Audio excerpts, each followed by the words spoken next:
राधे राधे भक्तजनों, अब आप सुनेंगे धाना जाट से धाना सेठ बनने की कहानी। धाना जाट का जन्म 20 अप्रैल 1415 को राजस्थान के कोट जिले के धुआं काल नाम के गांव में एक समियाने जाट परिवार में हुआ था। इनके पिता गांव के किसान थे जिनका नाम रमेश्वर जाट था और उनकी माता का नाम गंगाबाई गढ़वाले था। धान जाट एक ऊंचे कोटि के कृष्णा भक्त और कवि हुए। इन्हें धना भक्त और धान सेठ के नाम से भी जाना जाता है। धाना जी का जन्म एक समनाये कृषक परिवार में हुआ था। इनके पिता मुख्य रूप से कृषि और गौ पालन किया करते थे। एक दिन धाना जी के परिवार के कुल गुरु, जिनका नाम पंडित त्रिलोचन था, तीर्थ यात्रा करके लौटे और कुछ दिनों के लिए धाना जी के घर पर ठहरे। पंडित त्रिलोचन शालिग्राम भगवान की सेवा किया करते थे। वो बड़े भाव से शालिग्राम शिला की सेवा करते, पुष्पा अर्पित करते और उन्हें भोग लगाने के बाद ही भोजन ग्रहण किया करते थे।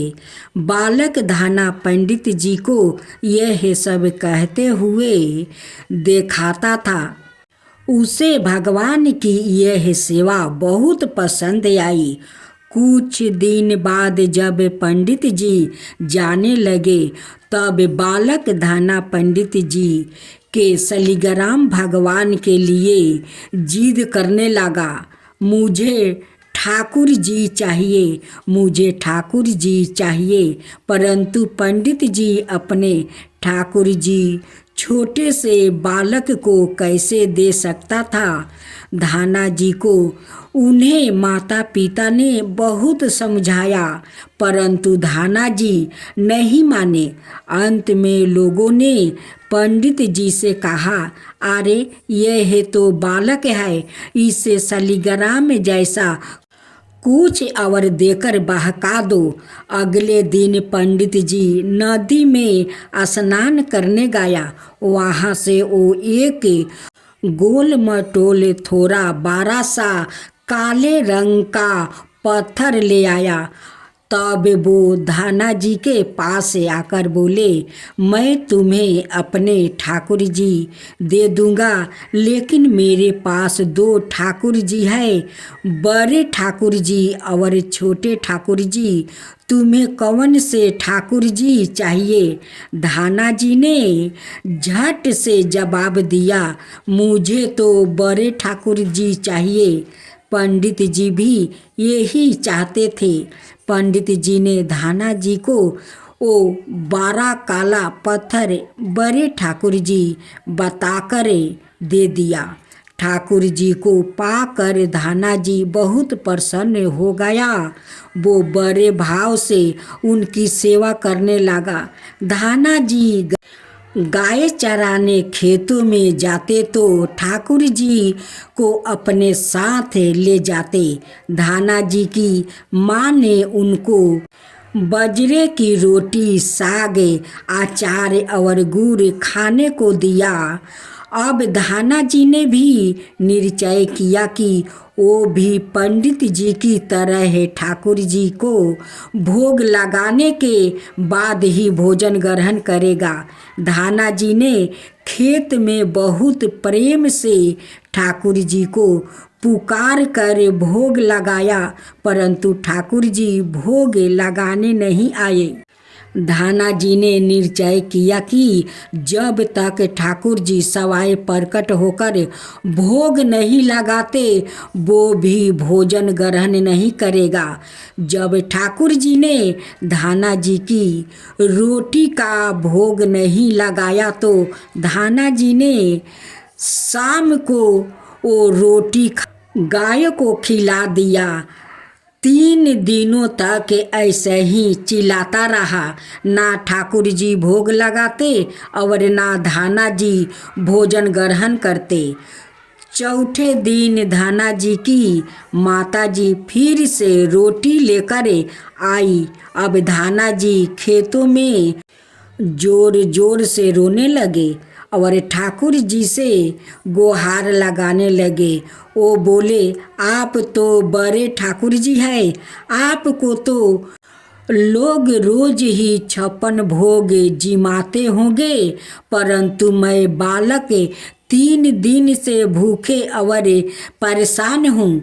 आपको मुझ पर दया नहीं आती क्या? मुझ पर दया करके ही थोड़ा भोग लगा लो, जिससे मैं भी कुछ खा सकूं। पंडित जी ने कहा है कि आपको खिलाए बिना कुछ नहीं खाना, इसलिए पहले आप खा लो, उसके बाद ही मैं खा सकूंगा। धाना जी की बोलपन से की गई प्रार्थना सुनकर भगवान श्री कृष्ण साक्षात प्रकट हो गया। अपने ठाकुर जी को देखकर धाना जी बहुत प्रसन्न हुए। उन्होंने ठाकुर जी को माँ की दी हुई बजरे की रोटी, साग और गुड़ खाने को दिया।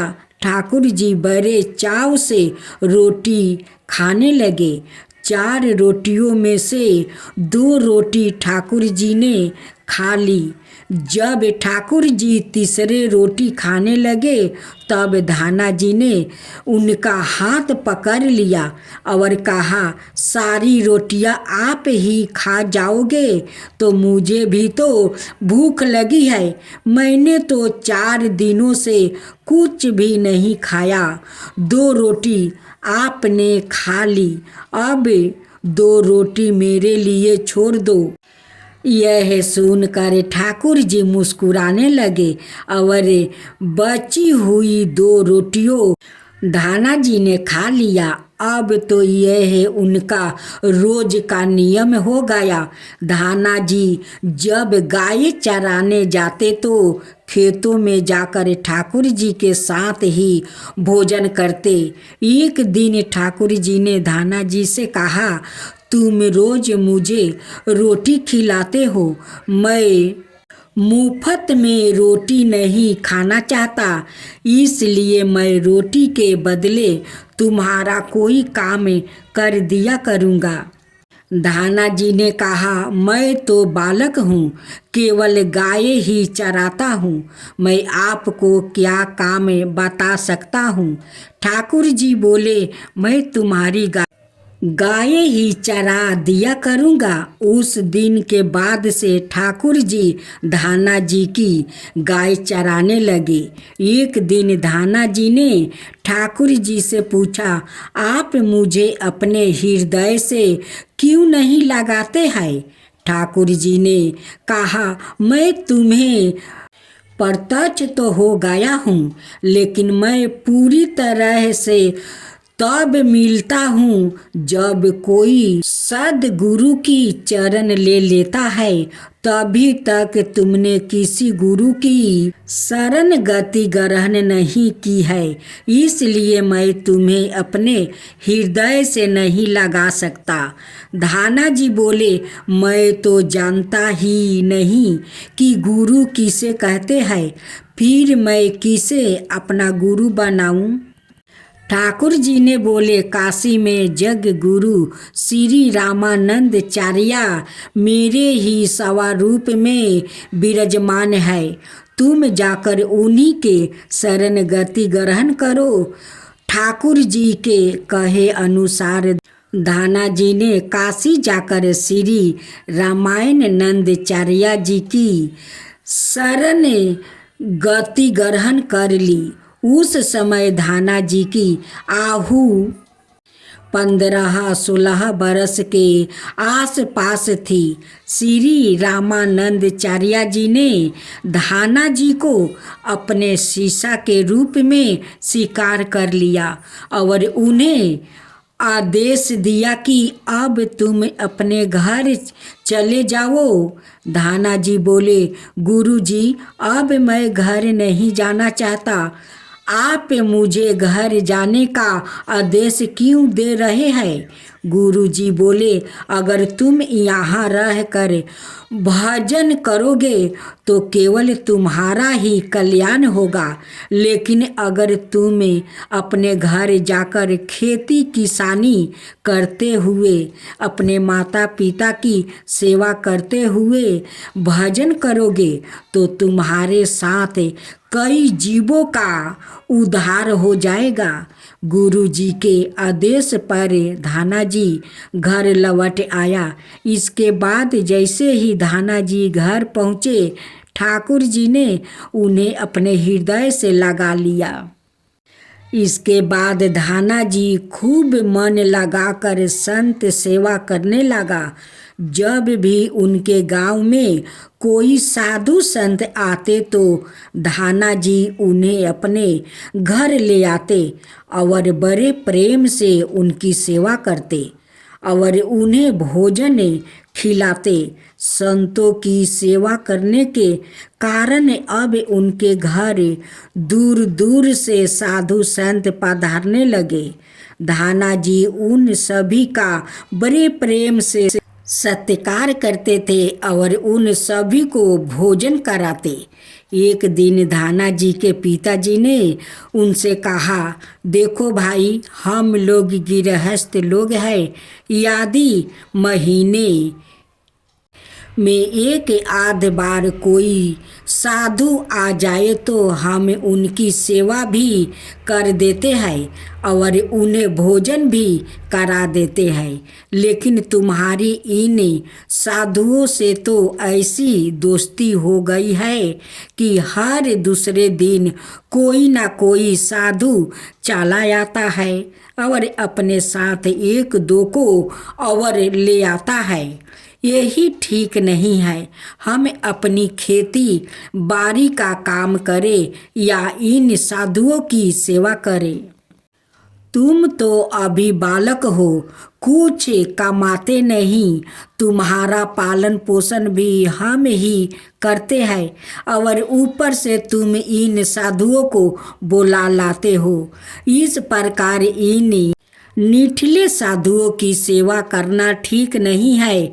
इसलिए एक बात कान खोलकर सुन लो, आज के बाद यदि तुम किसी साधु को घर लेकर आए तो मैं उन्हें घर में नहीं घुसने दूंगा। यदि तुम्हें साधु सेवा करनी है तो पहले कुछ कमाई करो, फिर अपनी कमाई से साधु सेवा करना।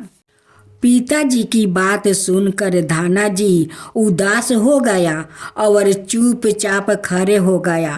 तब पिताजी ने धाना जी को डांटते हुए कहा, आज के बाद किसी साधु को घर में लेकर मत आना और जाओ खेतों में गेहूँ बो कर आओ। खेतों तैयार है, बोरिया में बीज का गेहूं रखा है, इसे बैलगाड़ी में रख कर ले जाओ और खेत में बो दो। धाना जी ने बैलगाड़ी में गेहूं की बोरिया रख लिया और खेत में बोने चल दिया। धाना जी थोड़ी दूर ही चले थे, उन्हें मार्ग में 5-6 साधु संतों की टोली आती दिखाई दी। धाना जी ने बैलगाड़ी से उतरकर उन्हें दंडवत प्रणाम किया। संतों ने धाना जी को आशीर्वाद दिया और पूछा, बेटा, इस गांव में धाना जी का घर कौन सा है?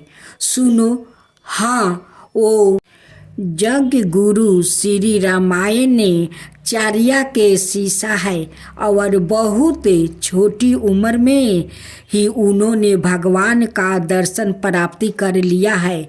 हम भी उनका दर्शन करना चाहते हैं। यह सुने कर धाना जी संकोच में पड़ गया और वो हाथ जोड़कर बड़ी बिन मारता से बोले महाराज, मुझे ही लोग धाना भक्त कहते हैं। संत बोले, भगवान ने बड़ी कृपा की, हम जितने मिलने आए थे वो यही मिल गया। निश्चित ही आप ऐसे ही भक्त है जैसा आपके विषय में सुना था। कितनी विनम्रता है आप में। चलिए आपके घर चलते हैं, वही बैठ कर आपस में चर्चा करेंगे। धना जी ने सोचा, अभी पिताजी ने साधुओं को घर लाने के लिए माना किया है, यदि मैं खेतों में बीज बोने के बजाय इन साधुओं संतों को घर ले गया तो पिताजी आसमान सिर पर उठा लेंगे और इन साधुओं को भी भगा देंगे। तब धाना जी कुछ विचार करके बोले, महाराज अभी घर पर कोई नहीं है, मैं भी खेत की तरफ जा रहा हूँ, आप भी मेरे साथ वही चलिए। संत बोले, ठीक है, हमें तो आपसे मिलना था, अब आप जहाँ ले चले हम वही चलेंगे। फिर धाना जी उन सभी को अपने खेत ले गया। खेत में एक पेड़ के नीचे बने चौतरे पर साधुओं को बैठा कर बोले, महाराज आप यहीं पर कुछ देर विश्राम कीजिए, तब तक मैं आपके भोजन की व्यवस्था करता हूँ। यह कहकर धाना जी वहाँ से बैलगाड़ी लेकर चला गया। बैलगाड़ी लेकर धाना जी सीधे बनिया की दुकान पर पहुँचा। वहाँ पर उन्होंने बैलगाड़ी में बीज वाला गेहूँ जो खेत में बोने के लिए रखा था उसे बनिए को बेच दिया और उससे दाल बाटी और चूरमा बनाने का सारा सामान खरीद लिया। सामान लेकर धाना जी खेत पहुँचे। वहाँ पर उन्होंने संतों के साथ मिलकर बहुत बढ़िया दाल बाटी का भोग लगाने के बाद बड़े प्रेम से उन्होंने सभी संतों को भोजन करवाया।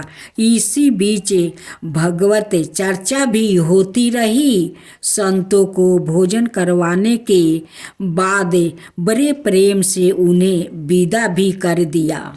संतों को जाने के बाद धाना जी सोचने लगे कि बीज वाले गेहूं को तो बेच कर संतों को भोजन करा दिया, अब खेत में क्या बोआ जाए। अगर पिताजी से फिर बीज मांगने गया तो पिताजी बहुत नाराज होंगे।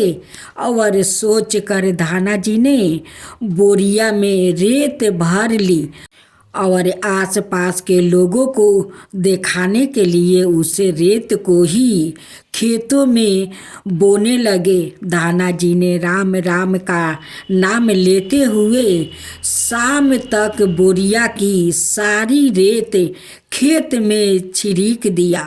आसपास के खेत वाले देख रहे थे कि धाना जी खेतों में गेहूं बो रहा है, परंतु वो तो खेतों में रेत बो रहे हैं।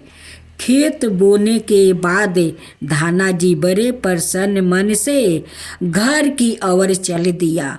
वो सोचने लगा, खेतों में तो कुछ उगना नहीं है तो देखभाल भी नहीं करनी पड़ेगी। घर पर पिताजी ने पूछा, खेत बो आया? धाना जी बोले, जी पिताजी बो आया। कुछ दिन बाद धाना जी के पिताजी और गांव के कुछ बड़े बूढ़े लोग धाना जी के पास आए और बोले, तुमने कैसा खेत बोया है? ऐसी फसल तो हमने अपने जीवन में आज तक नहीं देखी। ऐसा लगता है जैसे गेहूं का एक एक दाना नाम नाम कर एक एक समान दूरी पर बोया गया है और सारे ही दाने उग आया है। इतनी सुंदर फसल तो हमने आज तक नहीं देखी। यह सब तुमने कैसे किया? धाना जी ने सोचने लगे। ये सब उनको ताने मार रहे हैं। खेत में कुछ उगा ही नहीं होगा, इसलिए ऐसी बातें बोल रहे हैं। तब धाना जी ने सवाए खेत पर जाकर देखा। वहाँ जाकर वो आश्चर्यचकित रह गया। उन्होंने देखा जिस खेत में उसने रेत बोई थी वहाँ पर फसल उग आई थी, और ऐसी सुंदर फसल उन्होंने भी कभी नहीं देखी थी।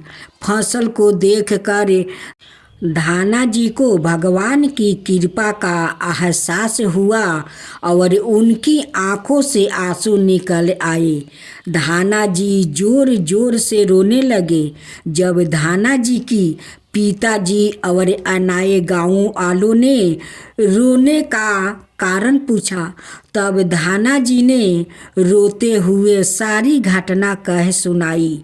धाना जी बोले, पिताजी, जिस दिन आपने संतों को घर लाने के लिए माना किया था और खेत में बोने के लिए गेहूं दिया था, उसी दिन खेतों की तरफ जाते समय मार्ग में मुझे कुछ संत मिल गया। मैंने उन संतों को अपने खेत पर बैठाया और बीज वाले गेहूं बनिया को बेचकर संतों को भोजन करवा दिया। इसके बाद मैंने खेतों में रेत बो दिया। रेत बोने के बाद यह फसल कैसा उग आई मुझे नहीं मालूम। धाना जी की बात सुनकर उनके पिताजी के भी आंसू निकल आए। वो बोले, मेरा धन्य है भाग्य जो मेरे घर में ऐसा पुत्रा ने जन्म लिया है। आज के बाद हम तुम्हें रोकेंगे नहीं। खूब साधु बोलावो, खूब संत सेवा करो। हम तुम्हें अब कभी माना नहीं करेंगे। आज से मैं भी भगवान की भक्ति किया करूँगा और तुम्हारे जैसा संतों की सेवा किया करूँगा। इसके बाद धाना जी और उनके परिवार वाले खूब संतों सेवा करने लगा। कुछ समय बाद धाना जी की उगाई हुई फसल को काटने का समय आ गया। उस फसल से उतने ही आकार की खेती से 50 गुना ज़्यादा गेहूं निकला है। यह गेहूं इतना ज़्यादा था कि उसे रखने तक की जगह नहीं बची थी।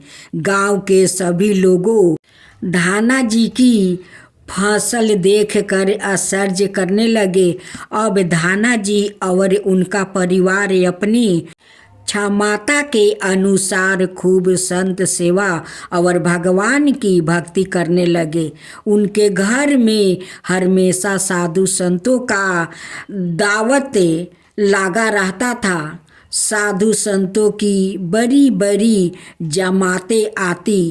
धाना जी सभी का बड़े प्रेम से सत्कार करते।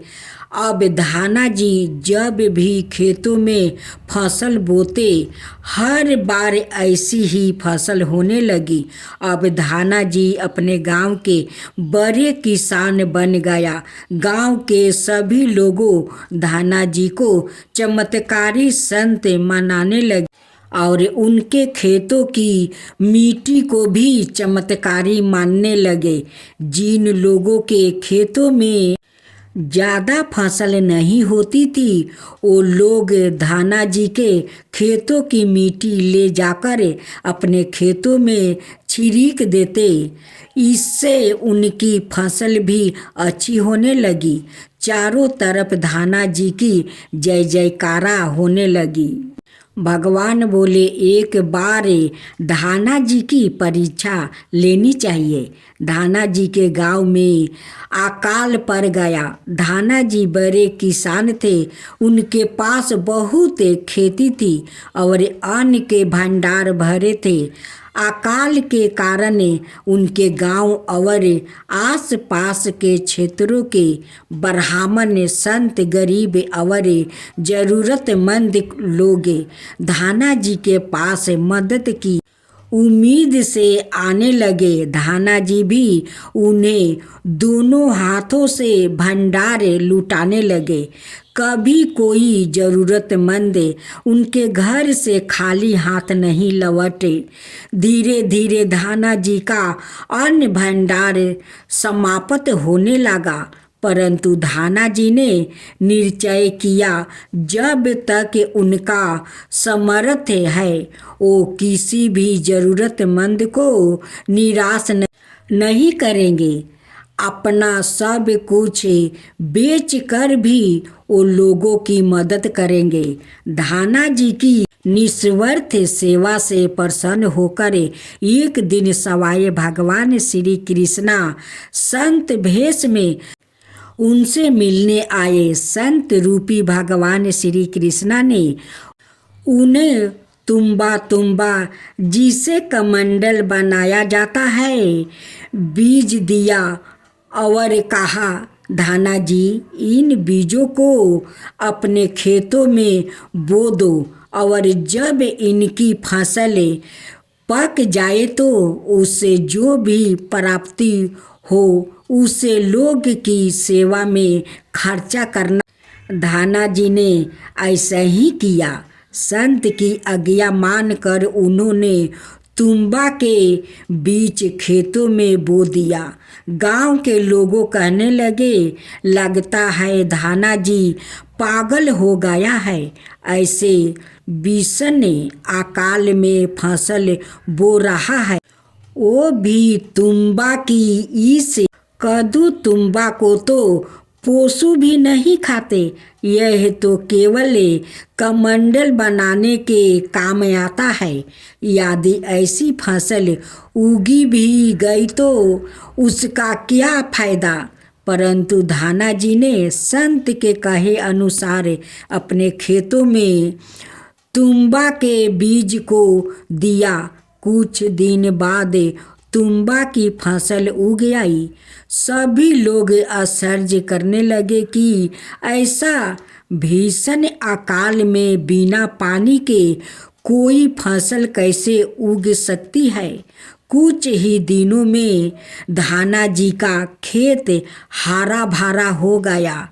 इसी बीच धाना जी जरूरतमंदों की सेवा करते रहे। धाना जी ने अपना सारा अन्न भंडार सेवा में लुटा दिया। उनके घर में जो फसलों के बीज रखे थे वो भी उन्होंने संतों के भोजन के लिए दान कर दिया। अब उनके पास अपने परिवार के गुजारे लायक भी अन्न नहीं बचा था।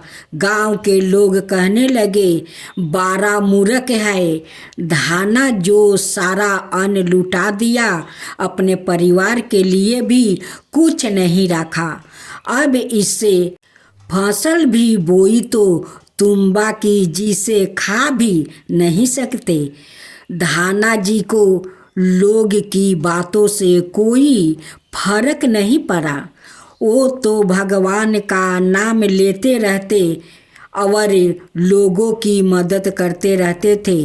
एक दिन ऐसा आया जब धाना जी के खेतों में लगी फसल पक गई। उनके खेतों में तुम्बा के बड़े बड़े फल दिखाई दे रहा था। धाना जी ने सोचा, अब दान करने के लिए तो कुछ है नहीं, अब इन तुम्बा से कमंडल बनाकर संतों को दिया करेंगे। धाना जी खेतों में लगे सभी तुम्बा के फल तोड़कर घर ले आया। घर आकर जैसे ही उन्होंने एक तुम्बा को कमंडल बनाने के लिए काटा, उन्होंने देखा यह तुम्बा हीरे मोती जवाहरात और कीमती रत्नों से भरा हुआ था। तुम्बा को कीमती रत्नों से भरा देखकर धाना जी आश्चर्यचकित रह गया। उनके पास तो तुम्बा की पूरी फसल थी। उन्होंने देखा सभी तुम्बे फलों में ऐसे ही कीमती रत्नों भरे हुए थे। अब उनके पास इतना कीमती रत्न और जवाहरात हो गया था जितने किसी राजा के पास भी शायद ही हो। इस चमत्कार को देखने के बाद धाना जी को उन संत की याद आई जिन्होंने उन्हें तुम्बा के बीज दिया। और उन संतों ने कहा था कि इस फसल से जो भी प्राप्ति हो उसे लोगों की सेवा करना। अब धाना जी उस धन से लोगों की सेवा करने लगे। वो फिर से दोनों हाथों से लोगों की मदद करने लगे। उस समय वो अकाल कई वर्षों तक चला।